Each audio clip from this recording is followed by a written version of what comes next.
Assalamualaikum warahmatullahi wabarakatuh. Waalaikumsalam warahmatullahi wabarakatuh. Selamat siang, sahabat Bisma. Kali ini podcast Bisma menghadirkan narasumber yaitu Kang Dodik selaku pemilik kebun kopi ya Kang ya. Iya betul. Dan juga pemilik brand kopi lokal yaitu GTP Kopi ya Kang. Betul. Ya, untuk podcast kali ini menghadirkan Kang Dodik, mungkin ada beberapa pertanyaan yang nanti akan kami sampaikan. Ya, untuk pertanyaan yang pertama terkait dengan pengalaman kerja Kang Dodik. Oh, okay. Pengalaman kerja, saya lulus kuliah tahun 2000. Kemudian bantu-bantu orang tua sekaligus sambil nge-play saya narik angkot di kota Bandung. Kemudian setelah lamaran saya keterima, saya kerja di BPR 8 bulan, kemudian di Citibank cuma dapat 2 bulan. Tahun berapa tuh Kang? 2001. 2001 ya. Nah, dari Citibank cuma dapat 2 bulan, keburu keterima di Mandiri 2002-an gitu ya. 2002 awal itu saya di Mandiri di Braga. Di Braga. Ya, di Jalan Braga, Mandiri Jalan Braga. Kemudian berlanjut sampai dengan 2016 ya. 2016 terakhir posisi sebagai manajer di Jakarta. Saya memegang divisi edisi dulu. Divisi edisi dulu di Jakarta Sudirman. 15 tahun ya Kang? Ya. 15 tahunan.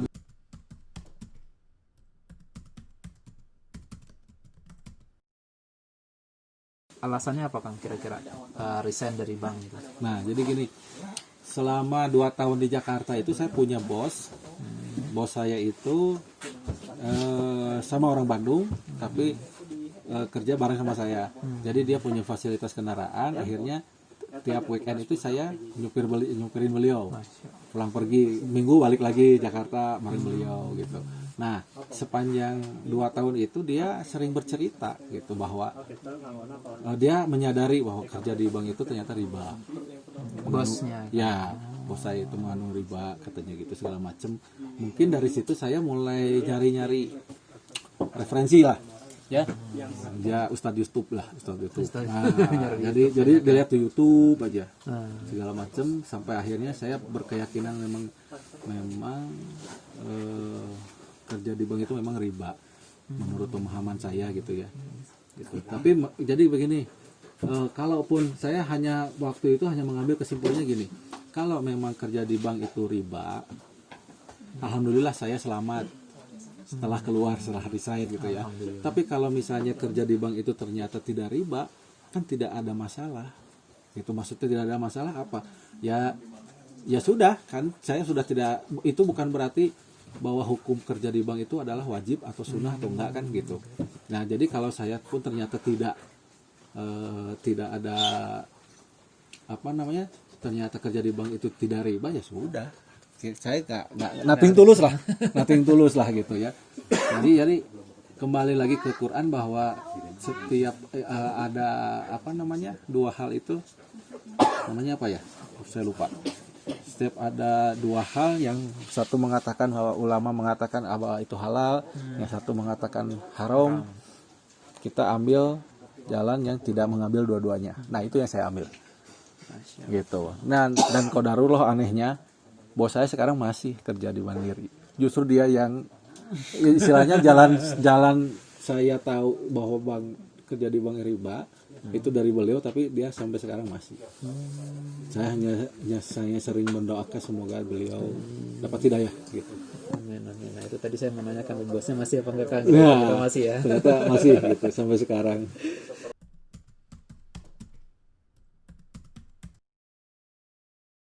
Nah, sekarang alhamdulillah usaha kopi ya Kang ya. Ya. Nah, sekarang sebagai pemilik lahan kebun kopi itu berapa kira-kira kan luas lahan kebun kopinya? Luas lahan, kalau ini kan kebun kopi saya ini punya keluarga dan tanahnya itu tanah milik perhutani. Jadi kita sistemnya sharing. Oh, sharing. Sharing setiap panen gitu kita sharing ke perhutani. Berapa sekitar 15%. 15% ke perhutaninya gitu. Sisanya kita gitu kan. Nah, kalau secara data dari perhutani ini luasnya sekitar 13 hektar. 13 hektar. 13 hektar. Cuman Kalau secara pohon saya hitung jumlah pohon itu kurang lebih sekitar 8 hektaran. Gitu, karena ini lahannya lahan perhutani dan alam, jadi beberapa ada yang terambil oleh orang lain gitu. Tapi ya sudah, ya itu mah karena alam ya nggak bisa dipagerin Kang. Gitu. Terlalu luas mungkin. Iya, mesti gimana pagernya kan gitu. Oke, luar biasa ya Kang. Nah, terus kemudian untuk cara menjalankan bisnis kopinya gimana Kang? Kalau dari mulai tanam sampai dengan panen, Ternyata- dan juga jual. Ya, ternyata memang tidak semudah yang bayangkan. Karena dulu saya kecemplung istilahnya ke dunia kopi itu karena ayah saya meninggal, yang sudah mengelola ini dari tahun 2004, meninggal, anak-anaknya tidak ada yang mau terjun. Gitu, akhirnya ya sudah saya sama istri yang terjun, dan nggak gampang ternyata, sampai istri aja nangis segala macam. Ternyata ngurus kopi itu nggak semudah itu gitu. Jadi petani kopi itu agak, apalagi background kita dua-duanya perbankan gitu kan, Belum ada pengalaman gitu ya kan. sama sekali. Luar Tapi biasa. ya alhamdulillah Allah ngasih kemudahan-kemudahan sampai dengan sekarang ini gitu. Ya Ada aja ya Kang, ada aja jalannya, gitu, Kang, ya. ada yang ngajarin. Ngajarinnya dia tidak berbayar, malah nggak mau dibayar. Kita nyari nih ke guru misalnya yang ahli kopi mana nih, Iya. ke sana kita ngobrol, nggak mau dibayar malah. Ternyata orang kopi yang saya rasakan, orang kopi di wilayah Kabupaten Bandung ini memang selalu support gitu. Mereka tidak pelit ilmu, tidak apa, support apapun disupport. Ada komunitasnya gitu Kang. ada ya, kebetulan ada gitu. Jadi alhamdulillah dimudahkan sama Allah gitu ya.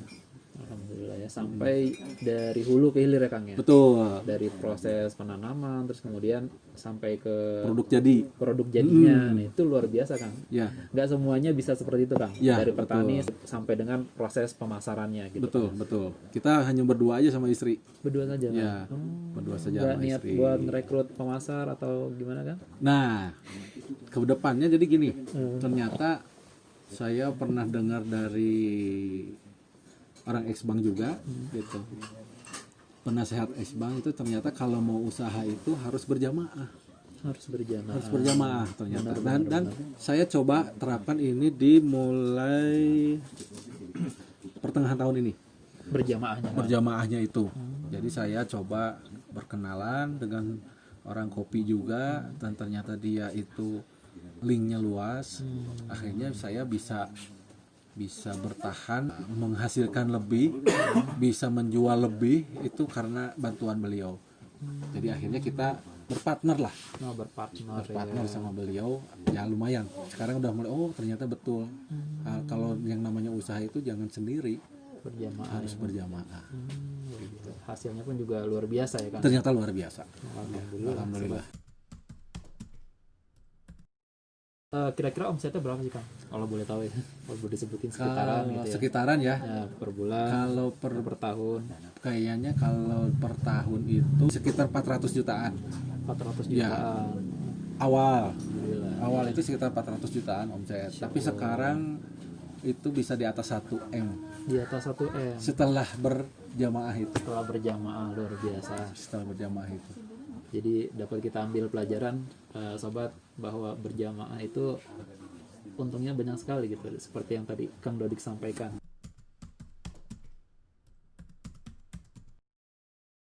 Untuk kendala kira-kira ada nggak sih untuk usaha kopi ini ya? Dan Kendala, cara mengatasinya seperti apa gitu kan? iya. Kendala itu memang banyak, Banyak ya. karena sebetulnya kita ini kan menanam di alam. Kalau menanam di alam otomatis itu kan tergantung kondisi alam. Kebetulan sih selama 2 tahun lebih saya bergelut di kopi belum pernah merasakan gagal panen. Alhamdulillah. Ya, belum pernah saya merasakan. Karena ilmunya tadi udah banyak ya Kang. Ya, itu kan semua tergantung dari alam. Gitu, kalau alamnya tidak mendukung ya bisa jadi gagal panen. Karena terus terang kita hanya berupaya di sini itu hanya menanam kopi itu hanya berupaya memupuk pohonnya, memelihara tanamannya. Selebihnya itu adalah alam. Gitu, kondisi cuaca alam dan sebagainya. Gitu. Pengaruh ya Kang ya. Sangat berpengaruh. Kalau alam itu sangat berpengaruh. Panennya berapa kali setahun, Kang? Per 8 bulanan. Per 8 bulan. Per 8 bulan. Sekali panen berapa ton, Kang, kira-kira? Terakhir saya panen itu 27 ton. 27 ton. 27 ton. Luar biasa. Terakhir panen itu. Nah, itu diracik sendiri semuanya atau ada yang kira-kira dijual biji kopi mentahnya gitu, Kang? Enggak, kita proses semua. Semua diproses sendiri. Proses. Jadi mulai petik, kemudian setelah dipetik itu ada proses.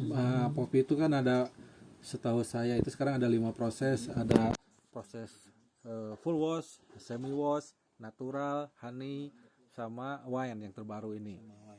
Yang lagi booming katanya wine gitu ya. Nah, Namanya aja ya, wine ya, tapi ternyata kopi semua sebetulnya. kopi ya. Ya, nggak dicampur wine, dicampur nggak wine, namanya ya. aja. Namanya aja. Nah, itu kita proses sendiri. Gitu. Jadi kita petik semua di sini, kemudian ke tempat proses sampai akhirnya kita memasarkan ke kafe dalam bentuk green bean, biji mentah. Kafe itu kadang-kadang kan pemakaian yang banyak, makanya mereka akan lebih menguntungkan buat mereka itu kalau misalnya beli berupa biji mentah. Karena harganya pun beda ya, kan? Iya. Yang mentah sama yang sudah di Betul. Sudah tinggal minum gitu kan. minum. Nah, itu beda. Beda banget. Luar biasa nih. Dari pegawai supir truk ya, Kang ya. Pernah supir angkot, supir truk angkot, gitu supir ya. truk, kemudian pegawai bank selama 15 15 tahun tahun, kurang lebih. betul. Kemudian sekarang usaha kopinya juga luar biasa gitu, pemilik kebun dan juga pengelolanya, kemudian sampai ke produk hilirnya, menjualnya. Nah, itu bisa kita ambil pelajaran tadi, kawan-kawan. Pesaing atau kompetitor, Kang, di lapangan ini seperti apa sih, Kang? Oke. Pesaing itu memang terus terang kan Kabupaten Bandung itu sangat luas, sangat banyak untuk penanaman kopinya. Tentunya juga persaingan juga banyak. Ya, akan berdampak lah gitu ya ternyata. Tapi ya kalau rezeki kan sudah diatur gitu kan. Kalau rezeki ya sudah, kita hanya menjalani ikhtiar. Selebihnya biar Allah yang menentukan. Gitu. Usaha atau ikhtiar itu nggak mengkhianati hasil ya. Betul. Biasa tuh. Betul kan. Sangat terutama setelah kita berjamaah tadi ya. Iya. Waduh, itu luar biasa, Masya Allah. Nah, kedepannya itu nanti kita akan coba nambah lagi jamaahnya. Masya Allah. Tanda kutip ya, tambah lagi biar memperkuat permodalan kita, pemasaran kita gitu. Terus kita akan coba membuat lini usaha yang lain. Tetap tapi ya, ininya dari kopi sih ya. Kopi ya. Gitu. Tips dan trik buat yang mau resign itu mungkin ada dari Kang Dodi. Jadi sebetulnya kalau rezeki itu sejak kita belum lahir pun sudah ditentukan sama Allah. Jadi jangan takut dengan yang namanya rezeki. Kewajiban kita hanya ikhtiar. Kewajiban kita itu hanya beribadah karena tidak apa ya, kehidupan dunia itu hanya sebentar ternyata. Jadi kita ikhtiar dengan sesuai dengan jalannya. Terus kemudian perbanyak link. Kalau saya rasa kalau yang kerjanya di perbankan justru linknya itu lebih kuat, lebih banyak ketemu nasabah yang usahanya A, B, C, D, E. Itu kan bisa kita bisa difilter. Kita kira-kira passion kita usaha apa nih. Dengan begitu dengan nasabah itu kita tinggal dekatin. Nah, mungkin dari situ kita ada peluang usaha. Apalagi kalau yang saya rasa di mikro itu jauh lebih peluangnya lebih besar. Ya. Lebih besar untuk ketemu nasabah dengan berbagai macam usaha. Nah, tinggal kita passionnya itu ada di mana. Nah, itu. Jadi kalau pemahaman saya yang di bank itu ternyata riba, coba lebih membuka mata. Ternyata di luar itu usaha itu sangat banyak. Rezeki Allah itu maha luas. Masya Allah. Gitu. Jadi jangan takut untuk resign. Kita ikhtiar biar Allah yang menentukan. Masya Allah. Gitu aja, Kang. Luar biasa nih sobat-sobat sekalian yang masih bekerja di lembaga ribawi, baik itu perbankan, asuransi, leasing, dan juga finance lainnya. Ini merupakan pengalaman yang luar biasa dari Kang Dodik ya. Jadi semoga bisa kita ambil hikmahnya dan juga pelajarannya untuk kita ke depan. Buat teman-teman yang masih ragu untuk keluar dari bank, terus kemudian ataupun yang sudah resign, nah itu bisa jadi pertimbangan gitu, dan juga bisa jadi gambaran terhadap pengalaman yang sudah dilaksanakan secara real oleh Kang Dodi, pemilik dan juga sekaligus penjual kopi yang sudah jadi ya kan. Luar biasa.